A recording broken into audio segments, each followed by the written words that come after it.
வணக்கம் மக்களே. இன்னைக்கு நாம் பார்க்கக்கூடிய திருக்கோவில் ஸ்ரீ ஜம்புகேஸ்வரர், ஸ்ரீ அகிலாண்டேஸ்வரி, ஸ்ரீ கன்னிகா பரமேஸ்வரி அம்மன் திருக்கோவில்கள், அள்ளிநகரம், தேனி மாவட்டம்.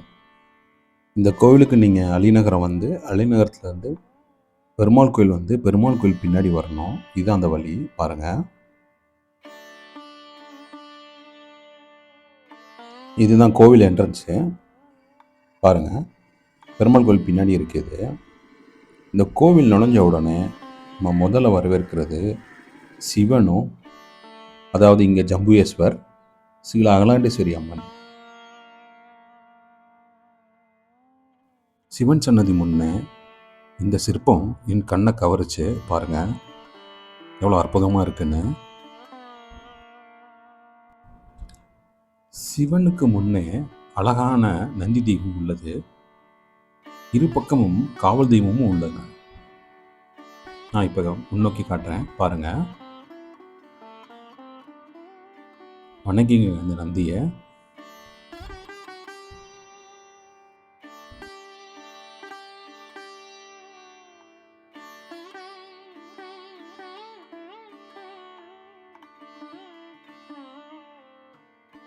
ஜம்புகேஸ்வர் அற்புதமாக காட்சி தருகிறார் பாருங்கள். நான் சற்று கிட்ட கொண்டு காண்பிக்கிறேன். வணங்கி கொள்ளுங்கள் மக்களே. என்ன ஒரு காட்சி! இறையின் அற்புதத்தை உணருங்கள்.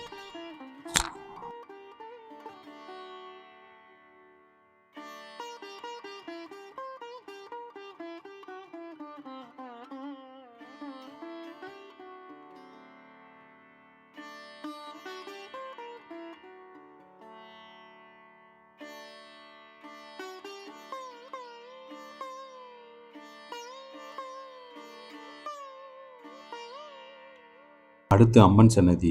இதற்கு முன்னும் காவல் தெய்வம் நம்மளை அற்புதமாக வரவேற்கிறார்.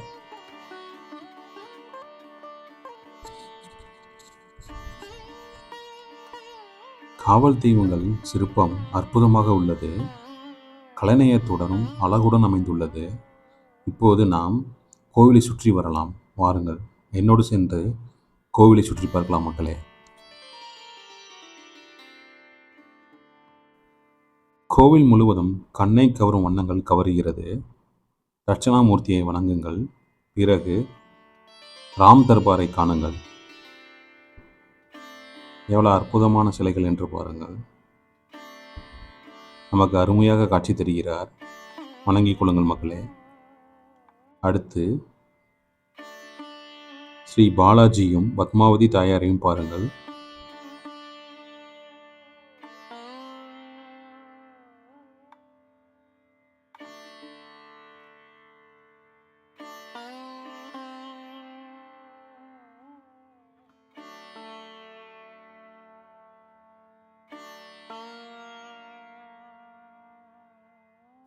ஸ்ரீ ஆஞ்சநேயர்,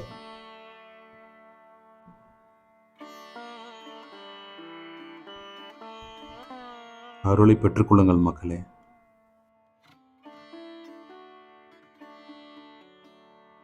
பாலமுருகன்,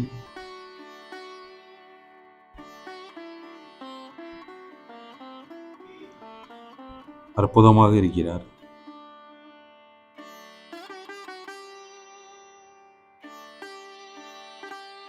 ஸ்ரீ துர்க்கை அம்மாள்,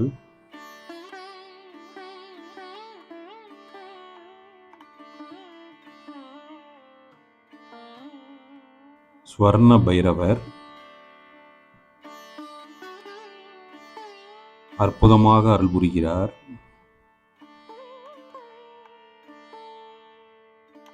அடுத்து நடராஜரும் சிவகாமி அம்மனும் கண்கொள்ளா காட்சியை தருகின்றனர்.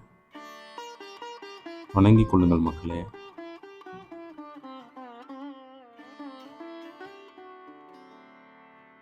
சந்திரன்,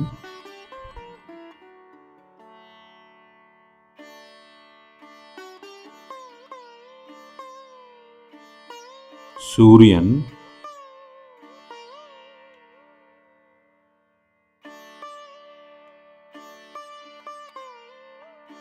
இவற்றை பாற்றுவிட்டு கன்னிகா பரமேஸ்வரனை சென்று பார்ப்போம். இதுதான் கோவில் நுழைவாயில். இதில் உள்ள மண்டபத்தை பாருங்கள், எவ்வளவு வண்ணமயமாக அழகாக இருக்கிறது என்று.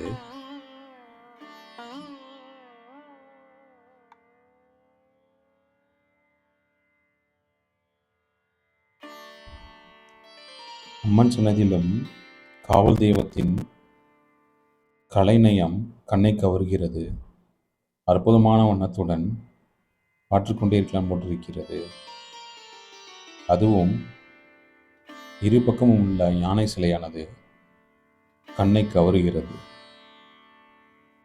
பாருங்கள், என்ன ஒரு காட்சி, அற்புதமாக இருக்கிறது. இதற்கிடையில் அம்மனின் தரிசனத்தை காணுங்கள். அம்மனின் நுழைவாயில் கிட்ட சென்று காண்கிறேன். வேண்டிக் கொள்ளுங்கள் மக்களே. பட்டில் அம்மன் ஜொலிக்கிறார். யாருக்கும் கிடைக்காத காட்சி. பாருங்கள் மக்களே, எவ்வளோ அற்புதமாக மின்னுகிறார் என்று.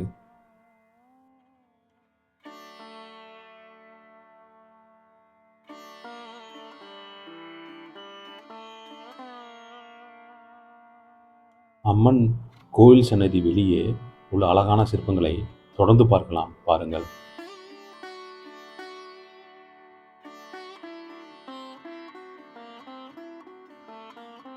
இந்த கோவிலில் உள்ள ஒவ்வொரு சிற்பமும் கண்ணை கவர்கிறது. வண்ணமயமாக உள்ளது. பாருங்கள்.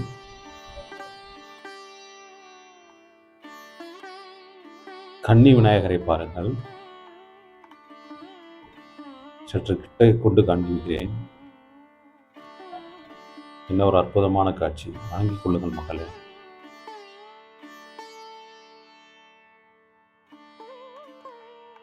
கோயிலை சுற்றும் போது காயத்ரி தேவி அற்புதமாக காட்சி தருகிறார். பட்டில் ஜொலிக்கிறார். என்ன ஒரு காட்சி. அடுத்து ஞான சரஸ்வதி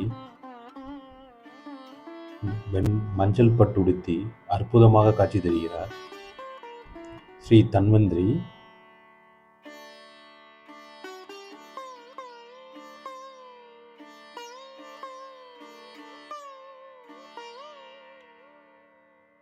கோவிலை சுற்றியுள்ள ஒவ்வொரு சிற்பமும் கண்ணை கவர்கிறது. ஒவ்வொன்றாக சென்று பார்க்க அற்புதமாக இருக்கிறது. அடுத்து கோவிலுக்கு வெளியே உள்ள சிலை. இந்த சிலை பற்றிய குறிப்பானது கோவில் உள்ள மேலாளர் விளக்குவார். இது இங்கு மட்டுமே உள்ளது. வீடியோவை மேற்கொண்டு பாருங்கள் மக்களே.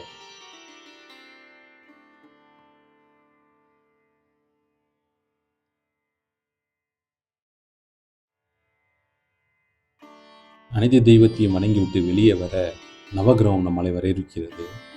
இதை 9 சுற்று சுற்றி அனைத்து கடவுளையும் வணங்கிக் கொள்ளுங்கள் மக்களே.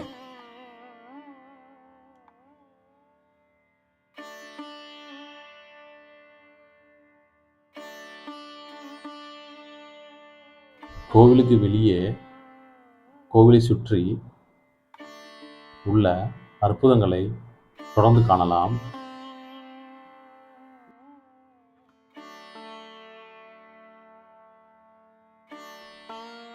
பந்தி தெய்வங்களை வேண்டிக் கொள்ளுங்கள் மக்களே. பந்தி தேவதையின் சிலைகள் ஒவ்வொன்றும் கண்ணை கவரும் வண்ணம் அழகாக உள்ளது. நாகமலை வணங்கிக் கொள்ளுங்கள்.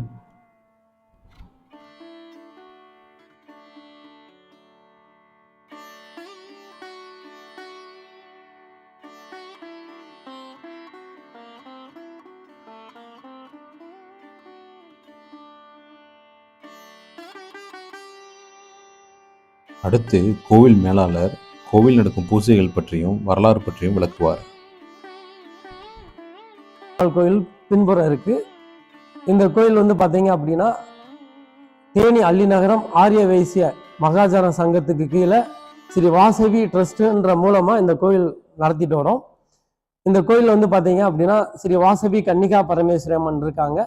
இவங்க வந்து பார்த்தீங்கன்னா இவங்க வந்து மிகப்பெரிய சக்தி வாய்ந்தவங்க.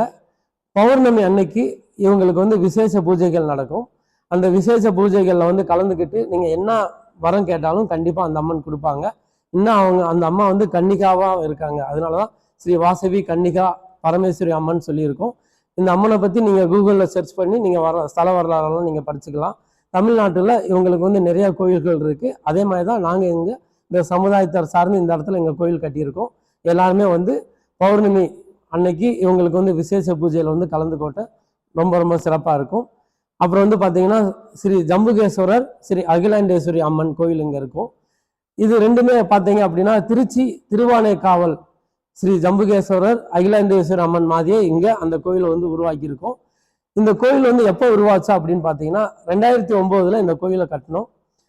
15 வருஷத்துக்கு மேலே ஆயிடுச்சு. தினசரி இங்கே வந்து பார்த்தீங்கன்னா காலையில் வந்து எல்லா சுவாமிக்கும் அபிஷேகம் நடந்து வஸ்திரம் மாற்றி அலங்காரம் பண்ணிடுவோம்.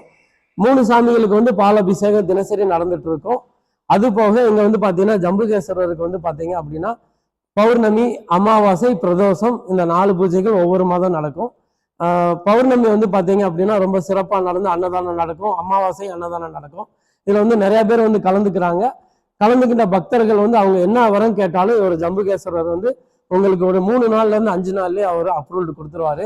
48 நாளுக்குள்ள நீங்கள் என்ன வரம் கேட்டாலும் அவர்கிட்ட கொடுத்துருவார். அந்த அளவுக்கு சக்தி வாய்ந்தவர் ஸ்ரீ ஜம்புகேஸ்வரர். இவரை வந்து நீங்கள் வணங்குங்க. அதே மாதிரி தான் அகிலாண்டேஸ்வரி அம்மனுக்கு வந்து பார்த்தீங்கன்னா பௌர்ணமிக்கு விசேஷ பூஜை நடக்கும். அந்த பூஜையிலையும் கலந்துக்கிட்டு நீங்கள் என்ன கேட்டாலும் கண்டிப்பாக வரத்தை கொடுத்துருவாங்க. ஏன்னா நம்ம என்ன கேட்குறோம், நம்ம என்ன அலைகள் என்ன இருக்கோ அந்த எண்ண அலைகள் வந்து சரியான முறையில் இங்கே போகும்போது நமக்கு வந்து நம்ம வீட்டுக்கும் நம்மளோட செய்யக்கூடிய தொழில் எல்லாத்துக்கும் நல்ல வளர்ச்சியை கொடுப்பாங்க. கண்டிப்பாக இங்கே வாங்க. அது இல்லாமல் இங்கே வந்து பார்த்தீங்கன்னா எங்கேயுமே இல்லாத ஒரு சிறப்பு வந்து இந்த கோயிலில் இருக்குது. நாகராஜர் நாகராணி வந்து இங்கே உருவத்தில் இருக்காங்க. எல்லா இடங்கள்லையும் வந்து நாகர் வம்சம் அந்த அம்சமாக தான் இருப்பாங்க. இங்கே வந்து உருவமாக இருப்பாங்க. இவங்களுக்கு வந்து நாகராஜரோட பிறந்த நட்சத்திரம் வந்து ஆயில்ய நட்சத்திரம். அந்த ஆயில்ய நட்சத்திரம் அன்னைக்கு மாதத்துக்கு ஒரு தடவை வரக்கூடிய ஆயில்ய நட்சத்திரம் அவங்க 2 பேருக்கும் அபிஷேகம் ஆராதனைகள் தொடர்ந்து நடந்துட்டே வரும். நீங்கள் அப்பயே வந்து கலந்துக்கலாம். இன்னைக்கு வந்து பார்த்தீங்கன்னா நிறையா தோஷங்கள் இருக்கும், நாக தோஷம் இதெல்லாம் இருக்கிறவங்க இதை தொடர்ந்து இவங்க வந்து இவருக்கு வந்து வணங்கும் போது உங்களுக்கு எல்லாமே சரியாக ஆரம்பிச்சிடும். அது இல்லாமல் இங்கே வந்து பார்த்தீங்க அப்படின்னா துர்கை அம்மன் இருக்காங்க, ஆஞ்சநேயர் இருக்காங்க, பாலமுருகர் இருக்காங்க, திருப்பதி பாலாஜி, பத்மாவதி தாயார் இருக்காங்க, அயோத்தி ராமர், சீதா, லட்சுமணன், ஆஞ்சநேயர் இருக்காங்க. அது இல்லாமல் உங்களுக்கு வந்து விநாயகர், நவகிரகங்கள், சப்த கன்னிகள், அஷ்ட நாகேஸ்வரர்கள், சரஸ்வதி, அப்புறம் தன்வந்திரி, இந்த மாதிரி எல்லா சுவாமியும் இங்கே இருக்குது. நீங்கள் எப்போ வேணாலும் இந்த கோயிலுக்கு வந்து நல்ல ஒரு உங்களுக்கு என்ன வேண்டுதலோ அதை சரியான முறையில் கேளுங்க. எல்லாமே நல்லபடியாக நடக்கும். காலையில் வந்து கோயில் வந்து 6 மணிலேருந்து 10:30 மணி வரைக்கும் இருக்கும். சாயந்தரம் வந்து பார்த்தீங்கன்னா 4:30 மணிலேருந்து 7:30 மணி வரைக்கும் தினசரி கோயில் நடந்துட்டு இருக்கும். காலையிலையும் பிரசாதம் இருக்குது, சாயந்தரமும் பிரசாதம் இருக்குது. 2 கால பூஜையும் நாங்கள் சிறப்பாக பண்ணிட்டு இருக்கோம். நன்றி, வணக்கம். என்ன மக்களே, கோயிலோட பூஜை நேரத்தையும் என்னென்ன விழாக்களையும் தெரிந்து கொண்டீங்கன்னு நினைக்கிறேன். மேற்கொண்டு நமக்கு இப்போது இறைவனை பூஜை செய்து அருளை பெறுவோம் மக்களே. பாருங்கள், வணங்கிக் கொள்ளுங்கள்.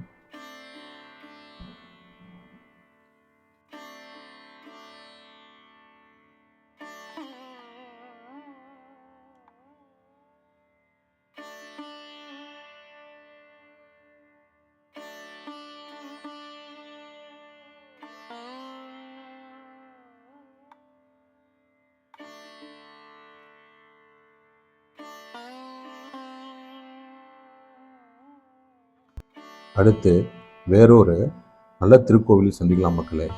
வீடியோ பிடிச்சிருந்தா லைக் பண்ணுங்கள், ஷேர் பண்ணுங்கள், சப்ஸ்கிரைப் பண்ணுங்கள். இந்த திருத்தலத்துக்கு வாங்க, இறையோட அருளை பெறுங்க, மன நிம்மதி பெறுங்க, செல்வ செழிப்போடு வாழுங்க. பாய் மக்களே.